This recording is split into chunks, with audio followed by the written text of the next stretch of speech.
ಕಲ್ಯಾಣ ಕರ್ನಾಟಕದ ಜೀವನಾಡಿ ತುಂಗಭದ್ರಾ ಜಲಾಶಯದ ಕ್ರಸ್ಟ್ ಗೇಟ್ ನಂಬರ್ 19 ಕೊಚ್ಚಿಕೊಂಡೋಗಿ ಈಗ ಬರೋಬ್ಬರಿ 1 ವರ್ಷದ ಮೇಲೆ ಕಳೆದರೂ ಕೂಡ ಇದುವರೆಗೂ ಕೂಡ ಆ ಒಂದು ಗೇಟನ್ನು ಸರಿಪಡಿಸುವಂಥ ಕೆಲಸ ಆಗಿಲ್ಲ.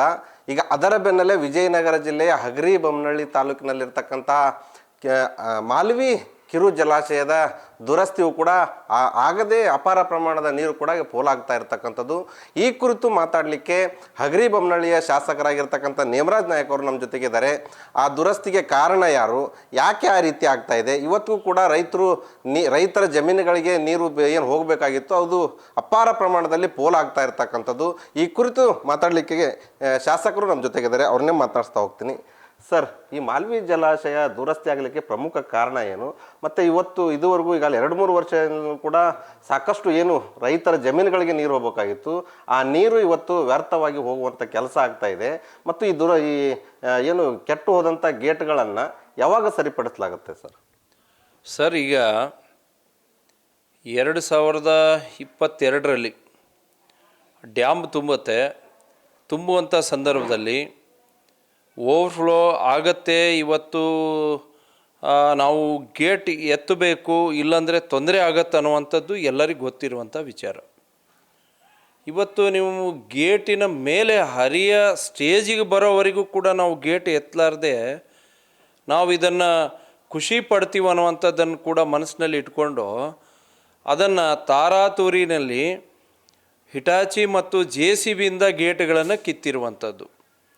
ಅವರು ಮಾಡಿದ ತಪ್ಪಿಗೆ ಇವತ್ತು ರೈತರಿಗೆ 1 ವರ್ಷ ನೀರು ನಿಲ್ಲಿಸಲಾರ್ದಂಥ ಪರಿಸ್ಥಿತಿಗೆ ನಾವು ಬಂದಿದ್ದೇವೆ.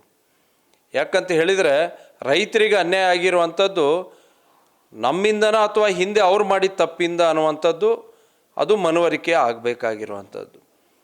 ಇವತ್ತು ನಾವು 2023 ಚುನಾವಣೆಯಲ್ಲಿ ನಾವು ಗೆದ್ದ ನಂತರ ಫಸ್ಟು ಮಾಲ್ವಿ ಜಲಾಶಯ ಗೇಟ್ಗಳ ದುರಸ್ತಿಯ ಅನುದಾನಕ್ಕೆ ನಾವು ಅನುಕೂಲವನ್ನು ಮಾಡಿ 4,02,73,000 ರೂಪಾಯಿ ಇವತ್ತು ಅನುದಾನವನ್ನು ತಂದು ಆ ಟೆಂಡರನ್ನು ಕರೆದು ನಮ್ಮ ಇಲಾಖೆದವರು ಇವತ್ತು ಕೆಲಸವನ್ನು ಪ್ರಗತಿಯಲ್ಲಿ ಇರುವಂಥದ್ದು ತಮಗೆ ಗೊತ್ತಿದೆ.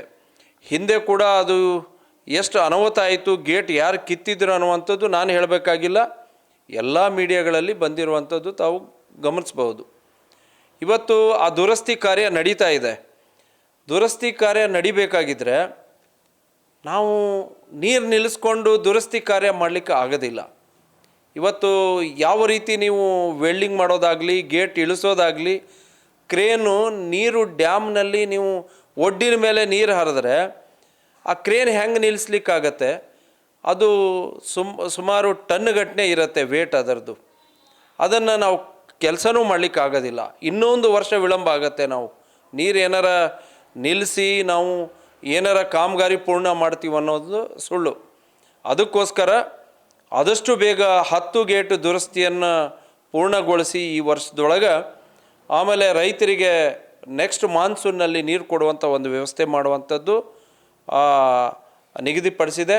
ಜೊತೆಗೆ ಆ ಒಡ್ಡನ್ನು ಹೊಡೆದ ಮೇಲೆ ನೀರು ಹೋಗಿರುವಂಥದ್ದಲ್ಲ, ಅದು ತೊಂದರೆ ಆಗುತ್ತೆ ಕಾಮಗಾರಿಗೆ ಅಂತ ಹೇಳಿ ಇಲಾಖೆಯಿಂದನೇ ಅದು JCB ತಂದು ನೀರು ಹೊರಗೆ ತೆಗೆದಿರುವಂಥದ್ದು. ಜೊತೆಗೆ ರೈತರಿಗೆ ತಪ್ಪು ಸಂದೇಶ ಕೊಡುವಂಥ ಕೆಲವರು ಅದನ್ನು ಯಾರು ಮಾಡಿಸ್ತಾ ಇರುವಂಥದ್ದು ಎಲ್ಲರಿಗೂ ಗೊತ್ತಿರುವಂಥ ವಿಚಾರನೆ.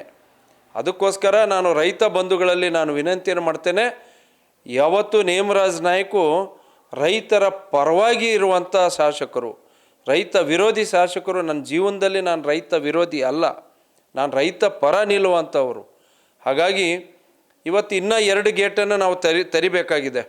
ಯಾವುದು ಎಡದಂಡೆ ಕೆನಾಲ್ ಗೇಟು ಮತ್ತು ಬಲದಂಡೆ ಕೆನಾಲ್ ಗೇಟನ್ನು ದುರಸ್ತಿ ಮಾಡಬೇಕಾಗಿದ್ದರೆ ನೀರಿನಲ್ಲೇ ನಾವು ಕೆಲಸ ಮಾಡಲಿಕ್ಕೆ ಆಗೋದಿಲ್ಲ. ಇವತ್ತು ನಮ್ಮ ಅಧಿಕಾರಿಗಳು ಅದೇ ಅಳಲನ್ನು ತೊಡ್ಕೊಂಡಿದ್ದಾರೆ, ಕಾಂಟ್ರಾಕ್ಟ್ರು ಅದನ್ನೇ ಅಳಲನ್ನು ತೊಡ್ಕೊಂಡಿದ್ದಾರೆ. ಅದಕ್ಕೋಸ್ಕರ ಇನ್ನೊಂದು 10-12 ದಿನ ಆದಮೇಲೆ ಆ ಗೇಟ್ ಇಳಿಸಿ ಆದಮೇಲೆ ನೆಕ್ಸ್ಟು ಅವು 2 ಗೇಟ್ ಎತ್ತಬೇಕಂದ್ರೆ ಒಂದು ಹನಿ ಕೂಡ ನೀರು ನಿಲ್ಲಕ್ಕೆ ಸಾಧ್ಯನೇ ಇಲ್ಲ ಅದರಲ್ಲಿ. ಮತ್ತು ಬೇಗ ದುರಸ್ತಿಗೊಂಡು ಗೇಟ್ಗಳನ್ನು ಮತ್ತೆ ಅಳವಡಿಸಿದಾಗ ನೆಕ್ಸ್ಟ್ ಮಾನ್ಸೂನಿಗೆ ನಾವು ನೀರು ನಿಲ್ಲಿಸುವಂಥ ಕೆಲಸವನ್ನು ನಾವು ಮಾಡ್ತೇವೆ, ಎರಡನೇ ಮಾತಿಲ್ಲ. ಸರ್, ಈಗ ಪ್ರಮುಖವಾಗಿ ಕಳೆದ ಎರಡು ಮೂರು ದಿನಗಳಿಂದಲೂ ಕೂಡ ಮಾಲ್ವಿ ಜಲಾಶಯದ ತಡೆಗೋಡೆ ಏನು ಒಡೆದು ಅಪಾರ ಪ್ರಮಾಣದ ನೀರು ಪೋಲಾಗ್ತಿದೆ ಅಂತೇಳಿ ಸಾಕಷ್ಟು ಹರಿದಾಟ ಆಗ್ತಾ ಇದೆ. ಇದರಲ್ಲೂ ಕೂಡ ಕ್ಷುಲ್ಲಕ ರಾಜಕಾರಣ ಮಾಡ್ಕೋಂಥ ಅವಶ್ಯಕತೆ ಇದೆಯಾ ಅಂತ? ನಿಜವಾಗ್ಲೂ ರೈತರ ವಿಷಯಕ್ಕೆ ರೈತರಿಗೆ ದಿಕ್ಕು ತಪ್ಪಿಸುವಂಥ ಮಾತುಗಳು ಮಾತಾಡುವಂಥದ್ದು ಅದು ಸರಿಯಲ್ಲ. ಒಬ್ಬ ನಮ್ಮ ಸ್ನೇಹಿತರು ರೈತ ಸಂಘದವರು ಕೂಡ, ನಮ್ಮ ವೀರ ಸಂಗಯ್ಯನವರು, ವಾಸ್ತುಸ್ಥಿತಿ ಗೊತ್ತಿದ್ರೂ ಕೂಡ ಅವರು ತಪ್ಪು ಸಂದೇಶ ಅವರು ಕೊಟ್ಟಿದ್ದಾರೆ. ನಿಜವಾಗ್ಲೂ ವೀರ ಸಂಗಯ್ಯವರೇ, ನಿಜವಾಗ್ಲೂ ನಿಮ್ಮ ಮನಸ್ಸು, ನಿಮ್ಮ ಆತ್ಮಪೂರ್ವಕವಾಗಿ ಹೇಳಿ, ಇದನ್ನು ದುರಸ್ತಿ, ಅದಕ್ಕೆ ಡ್ಯಾಮಿನ ಗೇಟನ್ನು ಆ ಹಂತಕ್ಕೆ ತಂದವರು ಯಾರು, ಅದನ್ನು ತಾರಾತೂರಿಯಲ್ಲಿ ಕಿತ್ತಿದವರು ಯಾರು, ಈಗ ಯಾರು ಕೆಲಸ ಮಾಡ್ತಾ ಇದ್ದಾರೆ, ಅದನ್ನು ಪ್ರಾಮಾಣಿಕವಾಗಿ ತಾವು ಮಾತಾಡಿ. ಜನರಿಗೆ, ರೈತರಿಗೆ ತಪ್ಪು ಸಂದೇಶ ಕೊಡುವಂಥದ್ದಲ್ಲ. ನಾನು ಅನೇಕ ಬಾರಿ ರೈತರ ಪರ ಅಸೆಂಬ್ಲಿಯಲ್ಲಿ ನಾನು ಚರ್ಚೆ ಮಾಡಿದ್ದೀನಿ. ಬಗರ್ ಹುಕುಂ ಜಮೀನುಗಳು, ರೈತರ ಜಮೀನುಗಳನ್ನು ಸರ್ಕಾರ ಅದನ್ನು ವಾಪಸ್ ತಗೊಳ್ತಾ ಇದೆ, ಅರ್ಜಿ ರದ್ದು ಮಾಡಿದ್ದಾರೆ ಅನ್ನುವಂಥದ್ದನ್ನು ಹೇಳಿದ್ದೀನಿ. ಎಲ್ಲಿ ಸ್ವಾಮಿ ನೀವು ರೈತರ ಪರ, ನೀವು ರೈತರ ಹಸಿರು ಟವಲ್ ಹಾಕ್ಕೋತೀರಿ ವೀರಸಂಗಯವರೇ, ನೀವು ಎಲ್ಲಿ ರೈತರ ಪರ ನೀವು ಹೋರಾಟ ಮಾಡಿದಿರಿ ಈ ವಿಚಾರವಾಗಿ ಹೇಳಿ ನಮಗೆ. ಅದನ್ನು ರೈತರಿಗೆ ತಪ್ಪು ಸಂದೇಶ ಕೊಡಬೇಡಿ ದಯಮಾಡಿ. ನಿಮ್ಮ ಬಗ್ಗೆ ನನಗೆ ಗೌರವ ಇದೆ. ಇವತ್ತು ಡ್ಯಾಮಿಗೆ ನಾನು ಬರ್ತೀನಿ, ನೀವು ಬನ್ನಿ, ಅಲ್ಲಿ ನಿಲ್ಲೋಣ. ಈ ಕಾಮಗಾರಿ ಮಾಡಬೇಕಾಗಿದ್ದರೆ ನೀರು ನಿಲ್ಲಿಸ್ಕೊಂಡು ನಾವು ಗೇಟಿನ ದುರಸ್ತಿ ಕಾರ್ಯ ಮಾಡ್ಲಿಕ್ಕೆ ಸಾಧ್ಯ ಇದೆಯಾ? ಒಂದು ಕಡೆ ನೀವು ಹೇಳ್ತೀರಿ ಬೇಗ ಅದನ್ನು ಮುಗಿಬೇಕಂದ್ರೆ ನಿಮ್ಮ ಸಹಕಾರ, ರೈತರ ಸಹಕಾರ ಬೇಕೇ ಬೇಕು.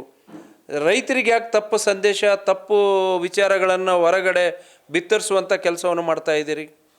ಇದು ನಿಜವಾಗ್ಲೂ ನಿಮ್ಮ ಮೇಲೆ ತುಂಬ ಗೌರವವಿದೆ. ತಪ್ಪು ಸಂದೇಶ ಕೊಡುವಂಥದ್ದು ಮಾಡಬೇಡಿ. ಯಾರು ಅದನ್ನು ರೈತ ವಿರೋಧಿ ಇದ್ದಾರೆ ಅವ್ರಿಗೆ ಆ ಹೇಳಿಕೆಯನ್ನು ಅವ್ರಿಗೆ ಸರಿ ಆಗ್ಬೋದು, ನೀವು ಕೊಟ್ಟ ಹೇಳಿಕೆ. ಅದು ಪ್ರಮುಖವಾಗಿ ಯಾವುದೇ ಒಂದು ಅಲ್ಲಿ ತಡೆಗೋಡೆ ಕುಸಿದಾಗ ಅದು ಕುಸಿದು ಸರಾಗವಾಗಿ ನೀರು ಹರಿಯುತ್ತೆ.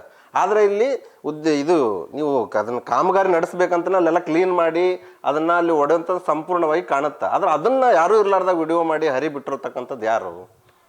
ನೋಡಿ, ಜಗಳೂರು ಕೆರೆಗಳು ತುಂಬಿ ಹರಿದು ನೀರು, ತುಂಬ ನೀರು ಬರ್ತಾಯಿತ್ತು. ನೀವು ಒಡ್ಡಿನ ಮೇಲೆ ನೀರು ಬರೋವರೆಗೆ ಬಿಟ್ಟರೆ ಅಲ್ಲಿ ನಮಗೆ ಕ್ರೇನ್ ಇದೆ, ಅಲ್ಲೇ ಕ್ರೇನ್ ಇದೆ. ಮತ್ತು ನಾಳೆ ಅದನ್ನು ಕೆಲಸ ಮಾಡಲಿಕ್ಕೆ ಹೆಂಗೆ ಕಷ್ಟ ಆಗತ್ತೆ. ಅದಕ್ಕೋಸ್ಕರ ನಮ್ಮ ನೀರಾವರಿ ಇಲಾಖೆಯ ನಮ್ಮ ಅಧಿಕಾರಿಗಳೇ JCB ತೆಗೆದಿರೋದು, ಯಾರು ಇಲ್ದಾಗ ಅನ್ನುವಂಥದ್ದಲ್ಲ. ಅದು ಏನು ಕಳತನದಿಂದ ಏನು ಕೆಲಸ ಮಾಡ್ತಾ ಇರುವಂಥದ್ದಲ್ಲ, ಅದು ರೈತ ಪರ ಕೆಲಸ ನಡೀತಾ ಇರುವಂಥದ್ದು. ಅದಕ್ಕೆ ಇವರು ಕೆಲವರು ಅದಕ್ಕೆ ತಪ್ಪು ಸಂದೇಶ, ಇದು ನೀರು ನಿಂತಿತ್ತು, ಇದನ್ನೆಲ್ಲ ರೈತ ವಿರೋಧಿ, ರೈತರಿಗೆ ತೊಂದರೆ ಆಗಿಬಿಟ್ಟಿದೆ ಅನ್ನೋ ಹಾಗಿದ್ರೆ ಸ್ವಾಮಿ, ನೀವು ಕೆಲವರು ಹೇಳಿಕೆ ಕೊಟ್ಟಿರಲ್ಲ, ನಿಮ್ಮದೇ ಸರ್ಕಾರ ಇದೆಯಲ್ಲ, ಆ ಕೆನಾಲ್ ದುರಸ್ತಿಗೆ ಯಾಕ್ರಿ ಹಣ ಕೊಟ್ಟಿಲ್ಲ? ಅವಾಗ ಅದನ್ನು ಉದ್ರಿ ಕೆಲಸ ಮಾಡೀವಿ ನಾವು. ಇದುವರೆಗೆ ಆ 2 ಕೋಟಿ ಹಾಕ್ಸೊಂಬಂದೀವಿ, ಇನ್ನವರೆಗೆ ಟೆಂಡರ್ ಕರೆಯೋಕ್ಕಿಲ್ಲ. ಅದಕ್ಕೆ ರೈತರ ಜಮೀನಿಗೆ ನೀರು ಹರಿಸುವಂಥ ಕೆಲಸವನ್ನು ಮಾಡಿದ್ದೇವೆ ನಾವು. ಅದನ್ನು ಹೇಳಬೇಕಲ್ಲ. ಹೌದು, ಈ ಸರ್ಕಾರದಾಗ ದುಡ್ಡಿಲ್ಲ, ಆದರೂ ಕೂಡ ಕೆನಾಲಿ ರಿಪೇರಿ ಮಾಡಿ ರೈತರಿಗೆ ಶಾಸಕರು ನೀರು ಕೊಡಿಸ್ಯಾರ ಅನ್ನೋದು ಎಲ್ಲರ ಹೇಳಿದ್ದೀರಾ? ಅದನ್ನು ಯಾಕೆ ಹೇಳಬಾರ್ದು? ಅದಕ್ಕೆ ನೋಡಿ, ಕೆಲಸ ಆಗಿದ್ದನ್ನು ಮಾಡ್ತಾ ಇದ್ದಾರೆ ಅಂತ ಹೇಳಿ, ಆಗ್ಲಾರ್ದನ್ನು ಆಗಿಲ್ಲ ಅಂತ ಹೇಳಿ, ಇದನ್ನು ಸತ್ಯ ಮರಿ ಮಾಚಲಿಕ್ಕೆ ಹೋಗಬೇಡಿ. ನೀವು ಸುಳ್ಳನ್ನು ಬಿತ್ತಿರಿಸಿದ್ರೆ ರೈತರಿಗೆ ಗೊತ್ತಾಗತ್ತೆ ಸ್ವಾಮಿ. ರೈತರಿಗೆ ಏನು ಹೇಳ್ತೀರಾ ಸರ್ ಆ ಕಿರು ಜಲಾಶಯ ತಡೆಗೋಡೆ ಹೊಡೆದಿರೋ ವಿಚಾರವಾಗಿ? ಇವತ್ತು ನಮ್ಮ ರೈತರಿಗೆ ಚೆನ್ನಾಗಿ ಗೊತ್ತಿದೆ. ನೇಮರಾಜ್ ನಾಯ್ಕು ರೈತ ಪರ ನಿಲ್ಲುವಂಥ ವ್ಯಕ್ತಿ ಅನ್ನುವಂಥದ್ದು ಚೆನ್ನಾಗಿ ಗೊತ್ತಿದೆ. ನಾನು 2008ರಿಂದ 3,000 ಗಂಗಾ ಕಲ್ಯಾಣನೂ ಕೊಟ್ಟಿರುವಂಥದ್ದು. ಡನ್ನಾಯ್ಕನ ಕೆರೆಗೆ ನೀರು ತುಂಬಿಸುವಂಥ ಯೋಜನೆಯನ್ನು ಮಾಡಿರುವಂಥವರು.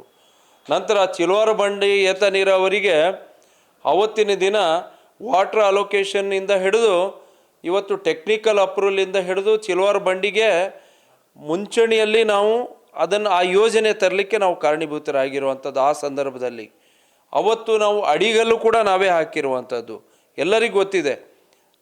ನಾನು ಬೆಳಿಗ್ಗೆ 6:30ಯಿಂದ ಇವತ್ತು ರಾತ್ರಿ 10 ಗಂಟೆವರೆಗೂ ನಾನು ಜನಸಂಪರ್ಕದಲ್ಲಿ ಇರುವಂಥ ವ್ಯಕ್ತಿಗಳು ನಾವು.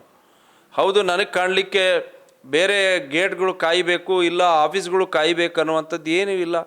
ನಮ್ಮ ರೈತರಿಗೆ ಗೊತ್ತಿದೆ, ನಮ್ಮ ಮತದ ಕ್ಷೇತ್ರದ ನಮ್ಮ ಹಿರಿಯರಿಗೆ ಎಲ್ಲರಿಗೂ ಗೊತ್ತಿರುವಂಥ ವಿಚಾರ. ನಾವು ಜನಪರ ರೈತಪರ ಕಳಕಳಿ ನಮಗಿದೆ. ನಮಗೂ ಕೂಡ ನಾನೇನು ಯಾರು ದೊಡ್ಡ ರಾಜರು ಮನೆತನದಿಂದ ಬಂದಿಲ್ಲ. ನಾವು ರೈತರ ಮಕ್ಕಳು, ರೈತರ ಕಷ್ಟ ಸುಖ ಎಲ್ಲ ಗೊತ್ತಿರುವಂಥ ವ್ಯಕ್ತಿಗಳು. ನಾವು ಖಂಡಿತ ನಾವು ರೈತ ಪರ ಕೆಲಸ ಮಾಡುವಂಥದ್ರಲ್ಲಿ ಎರಡನೇ ಮಾತಿಲ್ಲ. ಇದಿಷ್ಟು ಶಾಸಕ ನೇವರಾಜ್ ನಾಯಕ್ ಅವರು ಹೇಳ್ತಾ ಇರ್ತಕ್ಕಂಥದ್ದು. ಆದಷ್ಟು ಬೇಗ ಮಾಲ್ವಿ ಕಿರು ಜಲಾಶಯದ ದುರಸ್ತಿ ಕಾರ್ಯ ಮುಗಿಸಿ ರೈತರಿಗೆ ಆ ಒಂದು ನೀರನ್ನು, ರೈತರ ಜಮೀನುಗಳಿಗೆ ನೀರನ್ನು ಒದಗಿಸುವ ಕೆಲಸವನ್ನು ಪ್ರಾಮಾಣಿಕವಾಗಿ ಮಾಡ್ತೇನೆ. ಅದನ್ನು ಹೊರತುಪಡಿಸಿ ಏನು ಊಹಾಪೋಹಗಳಿಗೆ ಯಾವುದೇ ಕಾರಣಕ್ಕೂ ಕೂಡ ರೈತರು ಕಿವಿಗೊಡಬಾರ್ದು ಎನ್ನುವಂಥ ಮಾತನ್ನು ಹೇಳ್ತಾ ಇರ್ತಕ್ಕಂತಹದ್ದು. Shivanand Sthali, news first, Vijayanagara.